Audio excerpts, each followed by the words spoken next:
Lợn nhà tôi là tốt nhất cả làng. Chị dâu mới nói 2 ngày nữa sẽ đưa cả nhà đến ăn cơm giết lợn. Nhưng cả làng đều biết lợn nhà tôi không phải để ăn. Tôi đã khuyên chị dâu rồi, kết quả lần nào cô ta cũng mắng tôi. Tôi đành phải lắc đầu bất đắc dĩ, nghĩ quên đi.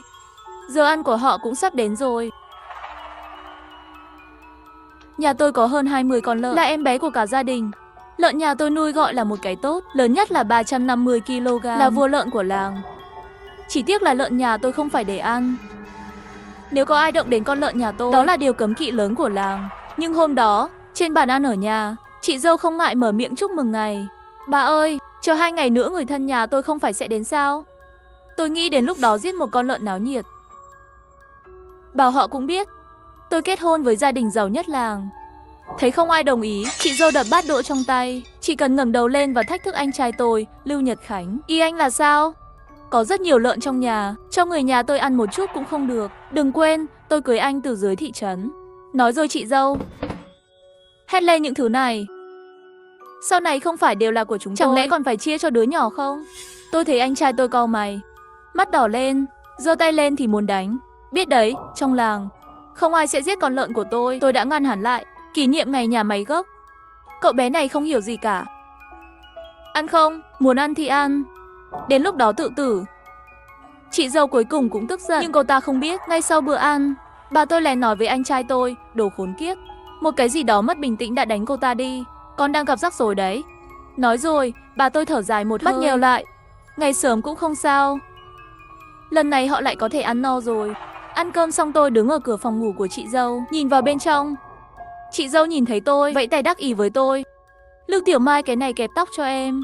Lấy kẹp tóc dâu tây chị dâu đưa cho. Tôi cẩn thận cầm kẹp tóc trong tay, nhìn vào mắt chị dâu. Sau nửa ngày suy nghĩ vẫn nói với chị dâu, 2 ngày nữa chị đừng đưa người tới nhà ăn lợn, được không? Sẽ đến. Chị dâu ánh mắt triệt để trở nên tức giận nói với tôi, cô đang nói cái quái gì thế? Cô bé đáng chết, cô không phải vọng tưởng muốn tài sản của nhà Lưu sao? Đó là những gì tôi nói với cô. Mặc dù bây giờ cô vẫn sống ở đây, nhưng cô dùng nó, hiểu không? Tôi mới là bà chủ ở đây. Tất cả những gì cô cắt đều là đồ của tôi. Cô họ Lưu, sớm muộn gì cô cũng là vợ của người khác. Nhưng cơ thể tôi đang run rẩy, tôi không thể nói thêm. Nếu nói thêm nữa, tôi có thể bị bà nội đánh chết. Buổi tối bà tôi gặp mặt thì cho tôi một cái túi to. Tôi biết chắc là chị dâu đã tố cáo với anh trai. Tiểu Mai, ta thấy con đã khỏi rồi, vết sẹo quên mất nỗi đau. Đừng quên chuyện gì đã xảy ra với những người đó.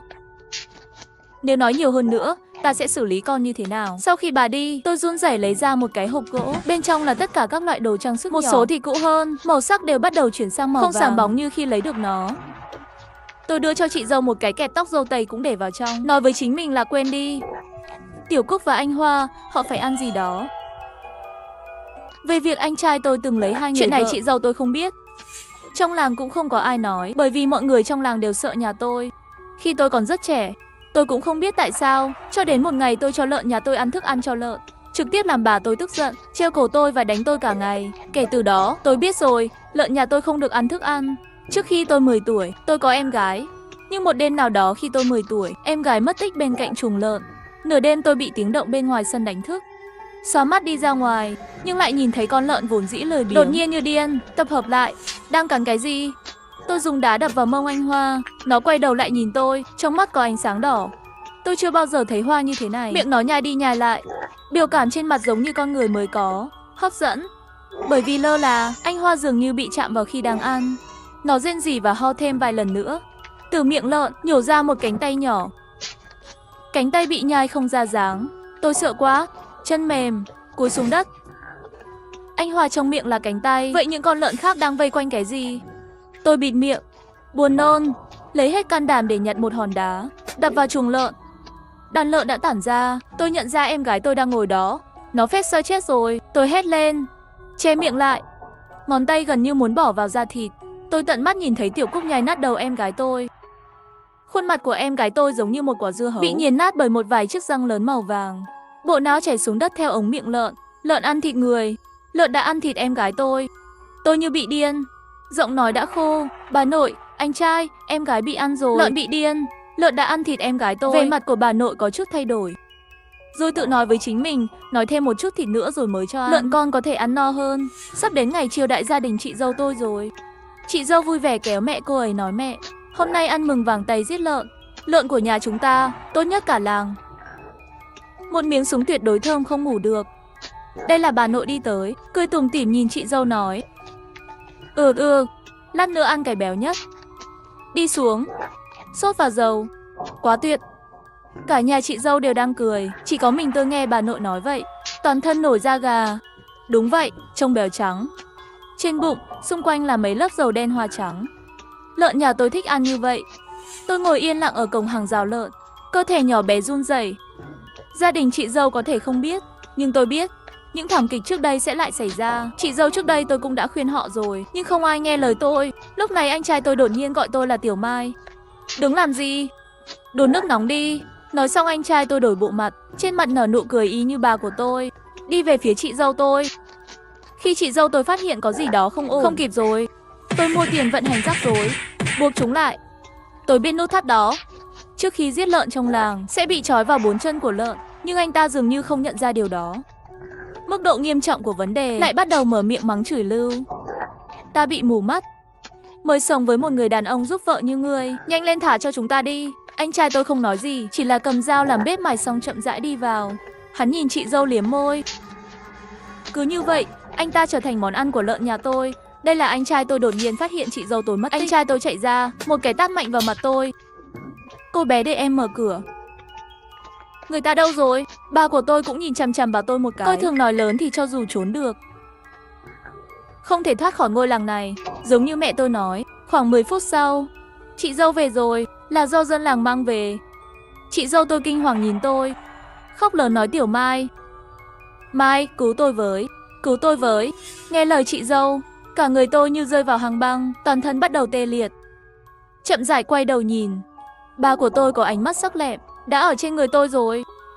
Đúng rồi, vừa rồi là chị dâu tôi cố ý mở cửa thả đi. Tôi không ngờ chị dâu lại bị bắt về. Nhưng tôi không ngờ chị dâu tôi lại nói như vậy trước mặt bà tôi. Tôi biết họ thủ đoạn. Tôi nghe thấy tiếng bà tôi và anh trai tôi thì thầm điều gì đó. Tôi đã nói rồi, Tiểu Mai và chúng ta không giống nhau. Tôi nghĩ tốt hơn là vỗ béo, ăn cho lợn con được không? Từ ngày đó, tôi ngủ không ngon. Tôi chỉ cần nhắm mắt lại, tôi có thể nghe thấy tiếng hét của chị dâu tôi. Những con lợn đó không giống như những con lợn bình thường, như một con quái vật, loại quái vật ăn thịt người trong Tây Du Ký. Một đêm, hình như tôi nghe thấy tiếng động phát ra từ chuồng lợn. Mai, lại đây, tôi có thể cứu cô. Đó là giọng của một người phụ nữ. Tôi dường như đã nghe thấy nó ở đâu đó. Tôi như bị chiếm hữu, thậm chí còn không mang giày, đi về phía chuồng lợn.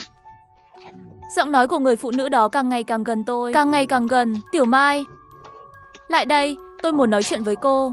Cho đến khi toàn bộ cơ thể tôi đã được dán hoàn toàn vào lưới lợn rồi. Bên cạnh Thanh, cuối cùng tôi cũng nhìn thấy Hoa đứng lên. Biểu cảm của anh Hoa cũng giống hệt biểu cảm của người ta. Hoa vẫy tay với tôi và nói, lại đây. Chân tôi mềm nhũn, mông liền ngã xuống đất, đưa tay che chặt miệng. Tôi quay lại và chạy ra ngoài. Tôi không thể bị lợn ăn được. Nhưng tôi không ngờ, tôi vừa đến cổng làng thì bị dân làng bắt về, ném ở cửa chuồng lợn. Tôi nhìn lên, Hoa đang cười với tôi. Sau khi nhận được sự cho phép của bà, họ nâng tôi lên cao, ném mạnh, ném tôi vào chuồng lợn. Tôi đã thấy những cái tủ lợn đến và vây quanh tôi. Tôi nghĩ mình chết rồi. Tôi sẽ bị lợn ăn thịt như chị dâu. Anh Hoa, anh Cúc, chúng ta là những người bạn tốt nhất. Đừng ăn tôi. Nhưng tôi không ngờ, lũ lợn không tấn công tôi, chỉ là cứ ngửi trên người tôi thôi. Lúc này đàn lợn như điên xông ra khỏi hàng rào, làm cho những người nông dân bắt tôi về hoảng sợ.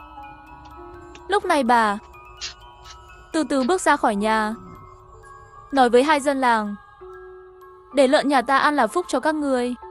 Sau đó đi về phía tôi.